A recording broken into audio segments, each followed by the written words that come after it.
কুয়েট ছাত্রদের ওপর হামলার ঘটনায় ভিসির পদত্যাগ ও ইউজিসির নেতৃত্বে তদন্ত কমিটি গঠনের দাবি জানিয়েছে জাতীয় নাগরিক পার্টি এনসিপি। মঙ্গলবার রাতে বাংলা মোটরে এনসিপি কার্যালয়ে সংবাদ সম্মেলনে এই দাবি জানান দলের নেতারা। এ সময় বক্তারা বলেন, গত 18 ফেব্রুয়ারি কুয়েটে শিক্ষার্থীদের ওপর ছাত্রদল ও বহিরাগতদের হামলার ঘটনায় 1.5 শতাধিক শিক্ষার্থী আহত হয়।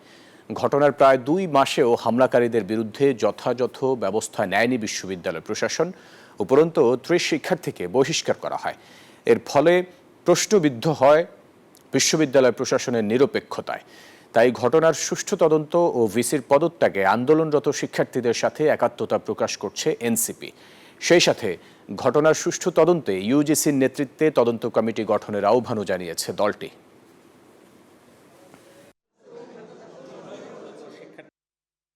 বিশ্ববিদ্যালয় প্রশাসন ক্যাম্পাসে শিক্ষার সুষ্ঠু পরিবেশ নিশ্চিতে ব্যর্থতার পরিচয় দিয়েছে। তাই শিক্ষার্থীদের আন্দোলনের সাথে ঐক্যমত্য পোষণ করে আমরা কুয়েটের ভিসি জনাব মোহাম্মদ মাসুদের পদত্যাগের দাবি জানাচ্ছি। সার্বিক বিষয়ে ইউজিসির নেতৃত্বে নিরপেক্ষ তদন্ত কমিটি গঠন করে সংকট সমাধানের উদ্যোগ নিতে সরকারের প্রতি আহ্বান জানাচ্ছে এনসিপি।